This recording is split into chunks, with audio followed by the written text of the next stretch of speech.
오늘 함께 나눌 말씀은 출애굽기 15장 마라의 쓴물에 대한 얘기, 우리가 너무나 잘 아시는 본문이기도 하고 아마 여러분 말씀을 듣기도 하셨을 겁니다. 이 말씀을 통해서 고난 속에서 빛나는 믿음이라는 제목으로 은혜를 나누려고 합니다. 우리 인생을 살아가시다 보면 늘 순적한 일만 있지는 않습니다. 우리 인생을 잠시 한번 돌아보시기 바랍니다. 선한 집사님 아무 일 없었죠? 그래서 얼마나 좋겠어요. 돌아보면 크고 작은 일들이, 역경들이, 고난이 우리 인생에 군데군데 이렇게 남아있고, 지금도 현재 진행형인 분들도 있고, 앞으로 모르지만 또 인생 살아가다 보면 크고 작은 어려움이 올 수도 있습니다. 이런 고난과 위기를 겪다가 보면 사람들의 반응이 여러 가지가 나오죠. 어떤 분들은 잘 견뎌내셔서 더 큰 성숙으로 나아가는 경우도 있고, 또 어떤 분들은 안타깝지만 견뎌내지 못하고 심지어 믿음의 사람들 중에서도 목숨을 끊는 일들도 솔직히 없지 않습니다. 경제적 어려움이나 혹은 질병이나 사고로 인한 어려움들, 또 실직이나 여러 가지 관계에 대한 어려움 때문에 마라의 쓴물을 잘 견디지 못하는 분들도 있고, 견뎌내는 믿음의 사람들도 있습니다. 오늘 말씀을 통해서 우리가 겪는 고난의 쓴물이 고난의 거침돌이 되는 것이 아니라 디딤돌이 되어서 우리를 더욱더 성숙하게 만들어가는 전환점으로 삼으시기를 주님의 이름으로 축원합니다. 자, 예고 없이 다가오는 고난 앞에 우리는 어떤 믿음을 가져야 하겠고, 그 믿음이 우리를 빛나게 하는 것인가? 첫 번째는 과거를 원망하지 말고, 현실을 원망하지 말고 기도해야 합니다. 오늘 성경에 보시면 이스라엘 사람들이 홍해를 건넜습니다. 기적을 경험한 겁니다. 혹시 성지순례나 가본 분들은 아시겠지만 이 홍해가 우리 소양강이 아니잖아요. 근데 성지순례 예루살렘에 가보시면 사람들이 정말 놀라는 게 있습니다. 요단강이 너무 좁은 데는 폴짝 뛰어 건널 수도 있어요. 아니 요만해요, 좁은 데는. 그러니까 애매한 그런 마음이 들기도 하는데, 홍해는 그렇지 않습니다. 홍해는 넓은 끝도 안 보이는 바다입니다. 그 바다를 걸어서 건너온 거 아니에요. 그러니까 엄청난 기적을 유대인들이 경험하고, 그것도 200만 명이 경험을 하고, 따라오던 애국 군사들은 홍해에 다 수장되고 그 엄청난 일을 경험하게 된 것입니다. 얼마나 감격했어요. 그래서 15장에 보시면 여인들이 나와 소고를 치며 찬양하며 하나님께 영광 드리는 사건들이 쭉 기록되어져 있습니다. 근데 문제는 3일이 지났습니다. 3일쯤 지났는데 문제가 생겼어요. 승승장구하던 인생에 부푼 삶의 앞길에 먹구름이 다가오게 된 겁니다. 자, 모세의 지시를 따라서 광야길을 3일쯤 갔는데 가장 필요한 물이 없는 거죠. 양식도 중요하지만 양식보다 물이 훨씬 더 중요하잖아요. 그러다가 다행히 마라의 쓴물, 마라라는 지역에 도착을 합니다. 물이 있었어요. 얼마나 감격 있겠습니까? 야, 물이다라고 도착을 했는데 이제 안타깝게 그 물은 너무 쓴 거예요. 먹을 수가 없어요. 차라리 없었으면 좀 나았을 텐데 물이 있는데도 못 먹으니까 더 원망이 크게 나옵니다. 자, 오늘 본문 24절을 같이 읽겠습니다. 시작. 백성이 모세에게 원망하여 이르되 우리가 무엇을 마실까 하매. 자, 백성들이 이 상황이 되니까 모세를 원망하기 시작합니다. 우리가 뭘 먹어야 되느냐라고 모세에게 항의하기 시작하죠. 원망한다는 뜻은 불평하다, 수군거리다, 그런 뜻입니다. 이 입이 어떤 입이었습니까? 바로 3일 전에 하나님을 찬양하고 하나님을 높이고 하나님께 영광 드린 그 입술로 3일이 지나서 하나님을 원망하고 모세를 원망한 입술로 변하게 된 겁니다. 우리가 결혼한 지 1년도 안 됐는데, 1년은 최소한 허니문 아닙니까? 안 됐는데 가정에 위기가 오면 서로 막 원망할 수 있잖아요. 남편 때문이다, 아내 때도. 그러면 왼수가 되는 경우도 있어요. 사업을 시작했는데 얼마 안 잘 되다가 또 사업의 위기가 찾아오면, 건강 위기가 찾아오면 기뻐하던 입술이, 찬양하던 입술이, 감사하던 입술이 원망의 입술이 되고 불평의 입술이 되기도 하는 겁니다. 이쯤 되면 어떤 분들이 이렇게 교회도 필요 없어, 하나님 믿어봐야 소용도 없어, 기도해도 안 돼 라고 원망하는 사람들도 있습니다.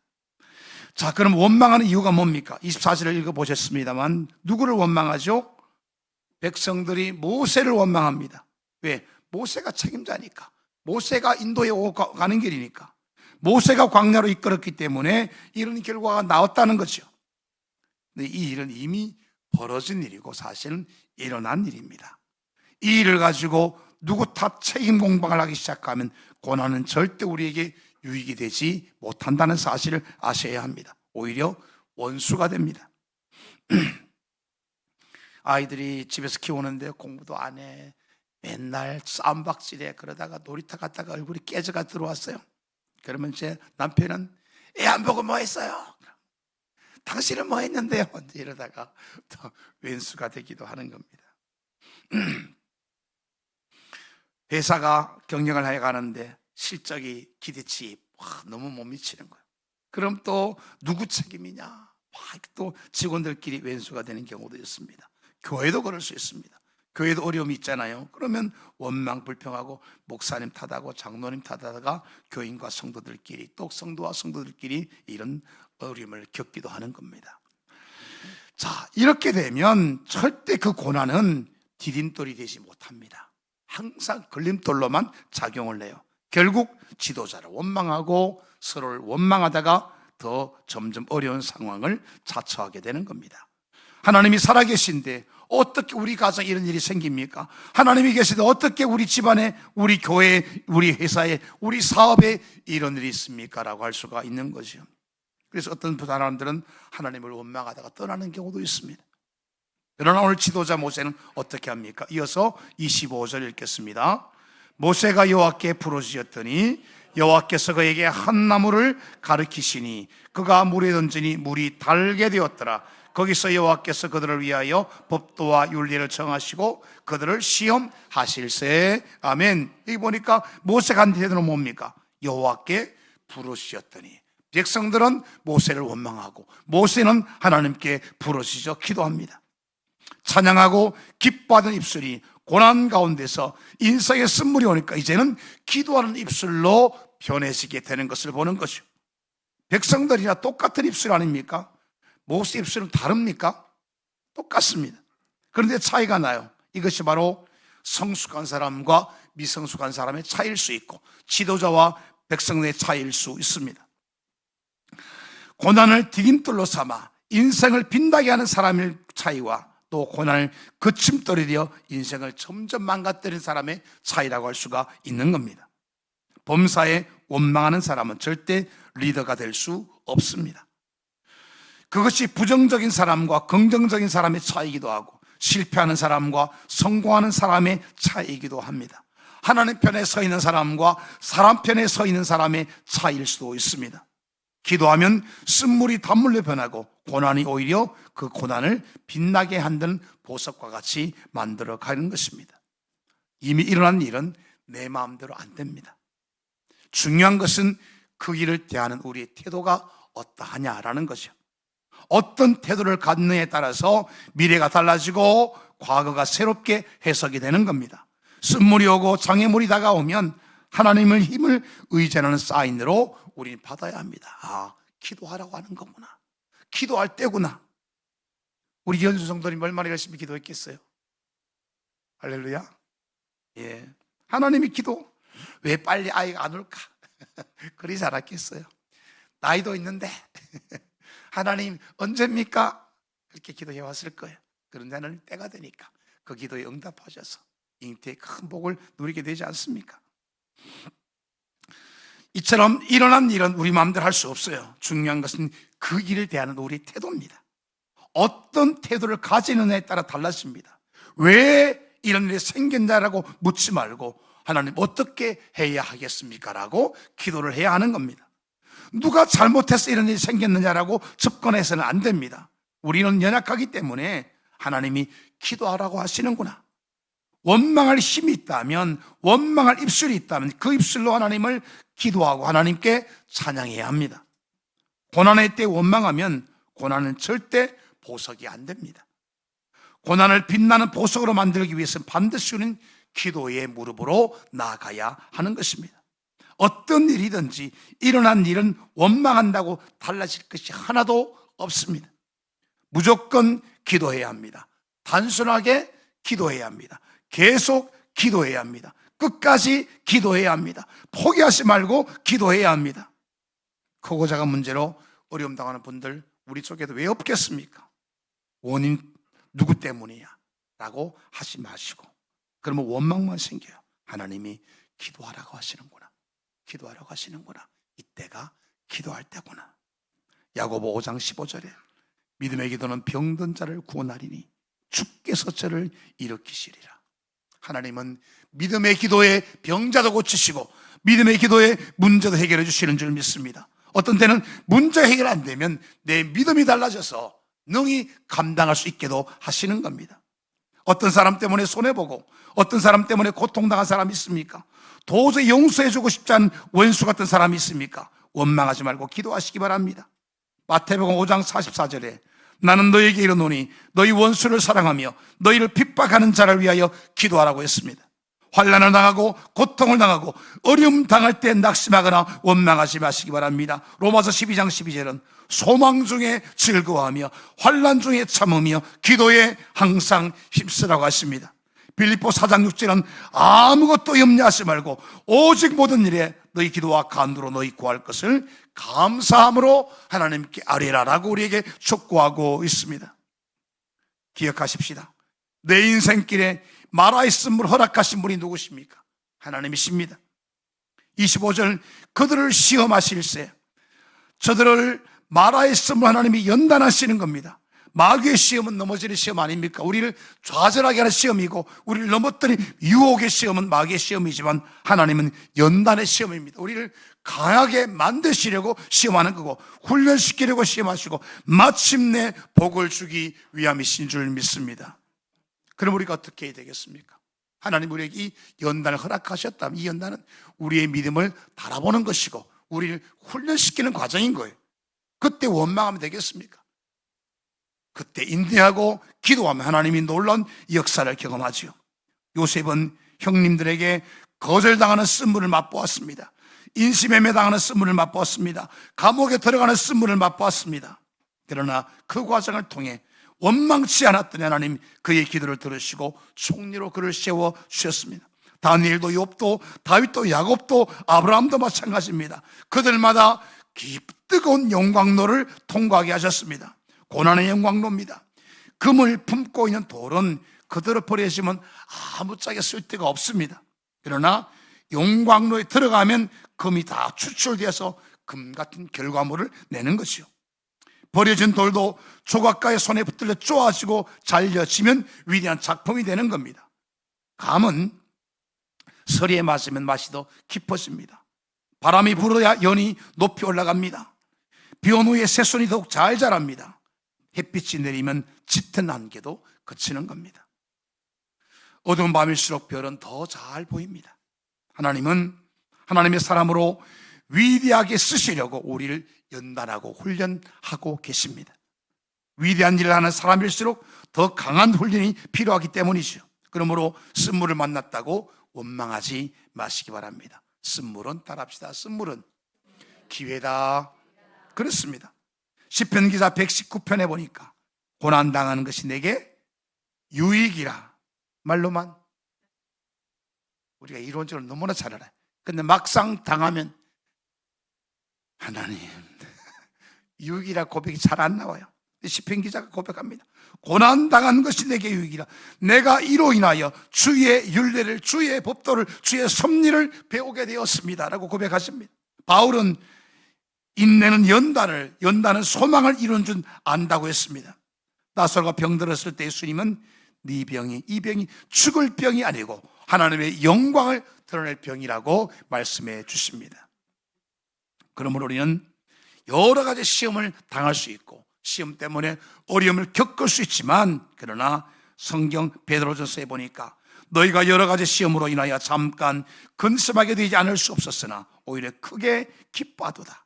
너희 믿음의 시련이 불로 연단하여도 없어질 금보다 귀하여 예수 그리스도께서 나타나실 때 칭찬과 영광과 존귀를 얻게 될 것이다 라고 약속해 주십니다.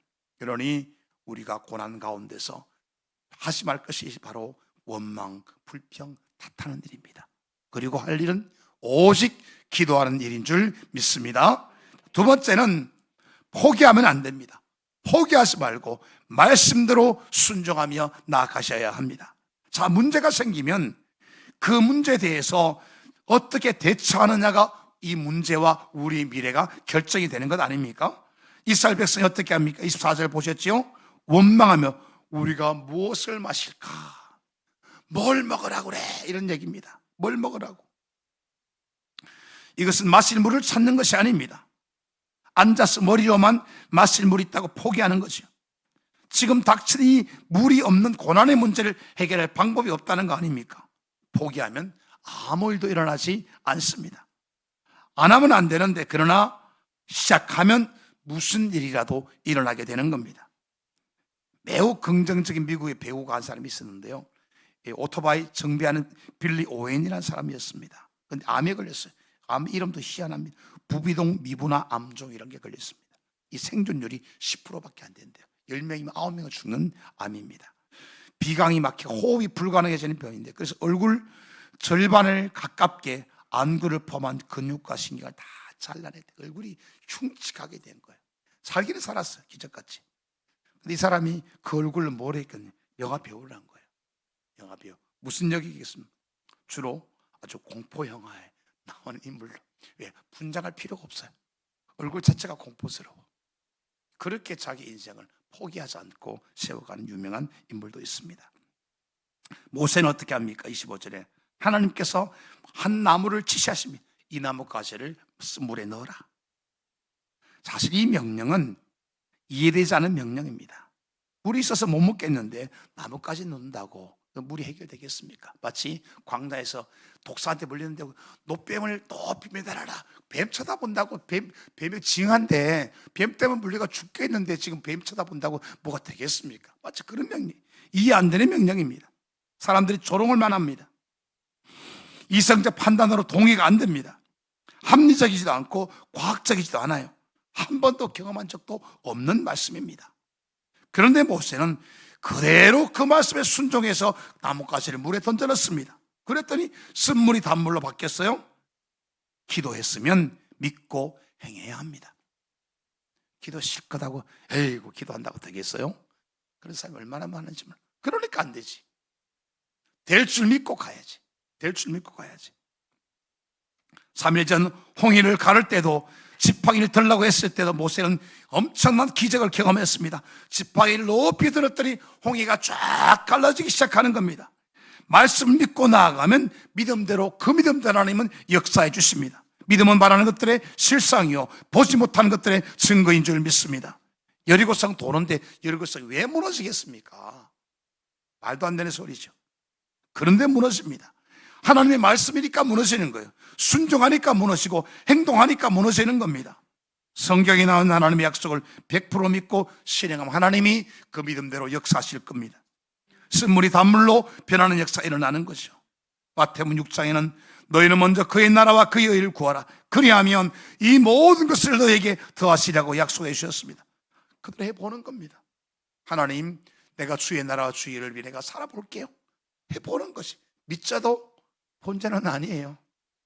믿자도 플러스입니다. 믿질 일도 없어요. 주의 영광과 주의 나라 위에 사는 것이 믿질 일이 어디 있습니까? 하나님이 그러라 그러시니까 해보는 겁니다. 우리가 왜 복음을 전해야 합니까? 첫 번째 이유 뭡니까? 주님의 명령이니까 하는 거예요. 그 사람이 불쌍해요, 세상 살리고 싶어, 다 맞아요. 그런데 첫 번째 이유는 주님이 하라고 하시니까 하는 겁니다. 되든 안 되든 하는 거예요. 안 돼도 괜찮아요. 돼도 상관없어. 되면 너무 좋은 일이고, 안 되면 하나님 책임지실 일이지. 괜찮아요. 주의 말씀이면 순종하는 겁니다. 주님 말씀하시면 행해보는 겁니다. 그렇게 사는 거죠. 내 부모를 공경하라 그랬으면 공경하는 거예요. 왜? 주의 말씀이니까. 따질 이유가 없습니다. 전화하면 전화라고 하면 전하는 것이고, 시기하지 말라면 하지 마는 것이고, 비난하지 말라면 비난하지 않는 겁니다. 용서하라고 하면 용서하는 거예요. 그럴 때 우리 인생의 쓴물이 단물로 바뀌는 겁니다. 하나님이 우리를 어떻게 인도하십니까? 말씀으로 인도하는 거 아닙니까? 하라, 하지 말라라고 인도하시는 겁니다. 왜 이렇게 하지 말라는 게 많아? 그게 우리를 인도하시는 겁니다. 하면 망하니까. 하지 말라는 하면 망하니까 하나님이 하지 말라고 하시는 겁니다. 인생길에 쓴물을 허락하신 하나님은 어떤 분이신가? 26절 이어서 같이 읽습니다. 이르시되 너희가 너희 하나님 나 여호와의 말을 들어 순종하고 내가 보기에 의를 행하며 내 계명의 귀를 기울이며 내 모든 규례를 지키면 내가 애굽 사람에게 내린 모든 질병 중 하나도 너희에게 내리지 아니하리니 나는 너희를 치료하는 여호와임이라. 아멘. 하나님은 공수표만 날리는 분이 아니라는 얘기를 하는 겁니다. 말씀만 하고 약속을 시행하지 않는 분은 절대 아니라고 하시는 거죠. 약속을 반드시 지키는 신실한 분이시다. 사람은 약속하고 못 지키고 안 지키는 경우가 많잖아요. 하나님은 말씀하시면 그 말씀을 꼭 성취하시는 분이십니다. 아브라함과 이삭과 야곱에게 약속한 그 약속 하나님이 완벽하게 이루셨습니다. 주의 초림의 약속은 정확하게 성취되고 이제 부활의 약속도 성취되었고 마지막 한 가지 주의 재림의 약속만 남아있을 뿐입니다. 우리 하나님은 이처럼 약속을 반드시 이루어 주십니다. 인간의 약속은 믿기 힘들 때가 많지만 하나님의 약속은 다릅니다. 그러니까 모세는 하나님이 시키는 말씀을 그대로 믿고 지금 하는 거예요. 될까 안 될까 고민을 이유가 하나님이 하라고 하시니까 하는 겁니다. 하나님이 예배하라고 하니까 예배하는 겁니다. 주의를 지키라고 하니까 지키는 겁니다. 기도하라고 하니까 기도하는 겁니다. 바로 이렇게 순종하며 행하는 사람의 인생은 고난이 빛나는 보석으로 변해질 줄 믿습니다. 26절 나는 너희를 치료하는 여호와니라. 쓴물에 단마물을 넣어 단물로 변화시킨 하나님은 치료의 하나님이라고 여호와 라파의 하나님이라고 말씀합니다. 물을 고치시듯이 우리의 영혼의 질병도 우리의 마음의 질병도 우리의 육신의 질병도 고쳐주실 줄 믿으시기를 바랍니다. 교만하고 자각 증상도 없이 끊임없이 원망하는 이스라엘의 원망병도 하나님이 고쳐가고 계십니다. 그런데 중요한 것이 또 하나 있죠. 이 나무가 도대체 뭐냐는 거예요. 무슨 나무일까요? 우리 한약재 달달한 한약재가 있잖아요. 감초였을까요? 그건 아니겠죠. 하나님이 이 나무를 통해서 또 우리에게 주시는 중요한 메시지가 있습니다. 쓴물을 단물로 바꾸는 이 나무가 뭘 상징하느냐? 룻기에 보면 나오미 가족이 모압으로 이민을 갔다가 두 아들이 결혼했는데 아들이 다 죽고 남편도 죽고 이제 첫째 며느리는 고향으로 가고 둘째 며느리와 나오미가 함께 다시 유대 땅으로 돌아옵니다. 그래서 사람들이 저기 나오미가 왔네. 그래요. 나오미가. 이 이름이 나오미잖아요. 나오미는 기쁨이란 뜻이거든요. 그런데 나오미한테 대답을 합니다. 나를 나오미라고 부르지 마라. 나는 마라다. 마라다. 내 인생은 쓰게 되었다. 그런 뜻입니다. 자, 이 쓰게 된 인생 나오미, 그의 또 며느리가 된 룻을 유력한 단물로 바꿔준 인물이 등장합니다. 누굽니까? 보아스가 등장하네요. 이 보아스가 기업물을 짜려는 보아스가 망가진 이들의 인생을 복된 인생으로 뒤집어 놓습니다. 이 보아스가 누구의 예표입니까? 예수 그리스도를 예표하는 인물인 거예요. 그러니까 우리 인생의 쓴물을 단물로 바꾸는 이 나오미 가정을 단물로 변화시키는 사람이 보아스이고 보아스는 예수 그리스도의 모형인 것입니다. 다시 돌아와서 베드로전서 2장 24절에 보면 친히 나무에 달려 그 몸으로 우리 죄를 담당하셨으니 이는 우리로 죄에 대해서 죽고 의에 대하여 살게 하려 하심이라 라고 했습니다. 친히 나무에 달려 죽으신 예수 그리스도를 상징하는 것이 이 나뭇가지인 것입니다. 구약의 나뭇가지가 장차 예수님의 십자가 사건을 예표하는 것입니다. 우리의 병은 무엇입니까? 우리 쓴물은 무엇입니까? 예수님이 달게 하지 못할 쓴물은 없다는 사실을 믿으시기 바랍니다. 예수님 인간의 몸으로 오셔서 우리 연약함과 질병을 모두 감당하시고 다 이루었다라고 선포해 주셨습니다. 38년 된 병자도 12년간 혈루증 앓았던 여인도 심지어 죽은 자도 주님은 고치실 수 있는 분이십니다. 이사야 58장 8절에 그리하면 내 빛이 아침같이 비칠 것이며 내 치료가 급속할 것이며 내 의가 네 앞에 행하고 여호와의 영광이 내 뒤에 호위할 것이다. 말라기 4장 2절은 내 이름을 경외하는 너희에게 의로운 해가 떠올라서 치료하는 광선을 바라리니 너희가 나가서 외양간에서 나온 송아지같이 팔딱팔딱 뛰어가게 될 것이다 라고 약속하고 계십니다. 그렇습니다.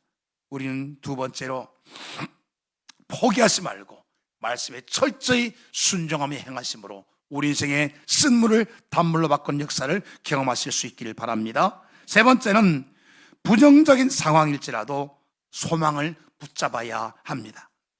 자, 사람이 고난을 당하면 원망하고 고난을 훗날에 그 고난 때문에 인생이 점점 망가지는 경우가 생깁니다. 자, 왜 그러면 고난을 이렇게 원망으로 계속 하게 될까요? 소망을 붙잡지 못합니까? 나중에 더 좋은 일이 있다는 사실을 기대하지 못하기 때문입니다. 27절을 이어서 같이 읽습니다. 그들이 엘림에 이르니 거기에 물샘 12과 종려나무 이런 나무가 그루가 있는지라 거기서 그들이 그 물 곁에 장막을 치니라. 아멘. 자, 그들 앞에 곧 나오는 오아시스가 있었던 거죠. 약 10km쯤 거리에 엘림이 있다는 사실 아직 이들은 몰라. 왜? 처음 가보는 길이니까. 430년간 종살이 하다가 가는 길이니까 어디에 오아시스가 있는지 알 수가 없어요. 하나님은 그들을 앞에 오아시스를 준비해 놓고 계십니다. 물 나오는 샘이 12개나 있고 종려나무가 70그루가 있어 그늘도 있고 장막 치고 쉴 수 있는 그런 장소가 준비되어 있었던 겁니다. 이 마라에서 엘림까지 거리가 얼마쯤일까? 한 10km쯤 된다 그래요. 낙타로 2시간 거리. 우리가 군인들이 걸어가면 1시간에 4km쯤 걷습니다. 10km는 2시간 반이면 갑니다. 그 정도 거리인데 당장 눈이 잘 보이진 않죠. 한 치 앞도 내다보지 못해요. 지금 물이 없어 죽을 것 같은 거죠. 그리고 원망하고 불평합니다. 소망을 품지 못합니다. 고난이 다가올 때 부정적으로 예측하고 원망하고 불평하면 그 고난이 점점점 우리를 망가뜨리게 될 것입니다. 지금 뭐 현실만 보고 안 됐다, 나는 끝났다, 그러면 될 일이 없습니다. 실존주의 철학자 키엘케고르가 이런 말을 했어요. 절망은 죄다. 절망하지 말라는 겁니다. 절망은 죽음에 이르는 질병이다. 위르겐 몰트만 박사도 절망은 재앙을 부르는 가장 나쁜 죄라고까지 이야기할 정도로 절망하지 말라는 겁니다. 주를 믿는 우리가 절망할 이유가 없다는 겁니다. 소망의 주님이 계시는데 왜 절망하느냐는 거예요. 그래서 절망을 죄라고까지 이야기하는 겁니다. 하나님은 우리가 어떤 상황에서도 소망을 품고 일어나기를 원하고 계십니다. 하나님께 나아가면, 기도하며 나아가면, 불평하지 않고 순종하면 곧 우리 인생의 오아시스가 다가오게 된다는 겁니다. 예레미야 29장 11절에 나 여호와가 말하노라 너희를 향한 나의 생각을 내가 아나니 재앙이 아니라 곧 평안이요 너희 장래에 소망을 주려는 것이니라. 목사님들끼리 모임하는 여러 가지 이야기들이 있습니다. 그 중에 한 가지 이런 얘기했습니다. 찜질방 가면 성도들은 목사님 험담을 할까요? 그러면서 하는 말이 절 다니는 사람들 스님 욕 안 하는데 성당 다니는 사람들 자기 신부님 욕 안 하는데 왜 교인들은 목사 영원 하겠습니까만은 그런 이야기를 해요. 우리가 어떤 좋지 않은 일을 당해도 원망과 불평으로 나아가지 말아야 합니다. 우리는 어떤 일이라도 빛나는 보석으로 만드는 믿음을 붙잡아야 하는 겁니다. 고난 나갈 때 하나님 편에서, 말씀 편에서, 교회 편에서, 오늘 집사님 기도도 하셨지만 벌어지지 말아야 합니다. 조건 보고 원망하고 불평하고 기대를 접어버리고 그러지 말고 현재 상황을 바꿔주실 소망의 하나님을 기대해야 합니다.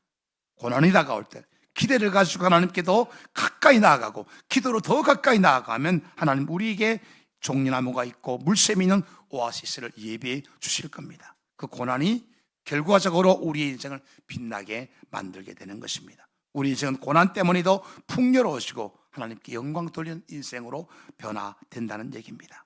우리 인생길에 쓴물을 허락하신 분 어떤 분이십니까? 앞길에 엘림을 준비해 놓고 계시는 분이심을 기억하시기 바랍니다. 여기서 물샘이 12개죠. 완전수고 70도 1온도 의도적인 숫자죠. 완전수입니다. 완전한 은혜를 예비해 놓고 계신다. 우리는 앞길을 몰라서 조금만 어려움이 생겨도 불평이 툭툭 튀어나올 수 있습니다. 자녀들이 어머니가 학창 시절에 놀지 말고 공부 좀 해라 라고 하는 이유를 몰라요. 지금은 공부 안 하면 너무 좋으니까. 그잖아요. 근데 공부 왜 하라고 하는지 지가 부모 돼보면 알겠지. 근데 몰라. 그러니까 공부하기 싫어요. 근데 부모 입장이면 열심히 하겠죠. 그럼 또 우리 애들 그런 얘기 합니다. 엄마는 열심히 했어? 아니 이놈이. 하나님 우리의 가정에도 교회에도 우리 인생에도 아직 좋은 것들을 예비하고 계십니다. 엘림은 우리에게 오고 있습니다. 하나님은 살아계십니다. 우리는 고아가 아닙니다. 하나님 우리의 아버지가 되십니다. 요한복음 14장 18절에 내가 너희를 고아와 같이 버려두지 아니하고 너희에게로 오리라. 자, 이렇게 신앙생활 하다 보면 우리도 인생의 마라를 만날 수 있습니다. 홍해를 건너는 기쁨도 있지만 때로는 마라의 쓴물도 곳곳에서 나오기도 합니다. 애매한 오해를 받기도 하고 질병으로 고통당하기도 하고 재정적 어려움이 오기도 하고 가정과 자녀 문제 때문에 낙심하기도 합니다. 그때 우리는 어떤 자리에 서야 하겠습니까? 원망하는 백성들의 자리에 서야 하겠습니까? 기도하는 모세의 자리에 서야 하겠습니까? 불평하며 아무것도 안 하는 백성들의 편에 서야 하겠습니까? 순종으로 나뭇가지를 던지는 쪽에 서야 하겠습니까? 절망하고 원망하는 자리에 있어야 하겠습니까? 소망을 품고 기대감을 가지고 나아가는 자리에 서야 하겠습니까? 하나님은 오늘 우리에게 치료의 하나님이 되십니다. 우리 믿으면 그릇만 준비된 하나님은 지금도 원망하지 않고 기도하는 우리에게, 포기하지 않고 순종하는 우리에게, 절망하지 않고 소망을 품고 나간 우리에게 오늘도 신실하게 역사하실 줄 믿습니다. 아멘.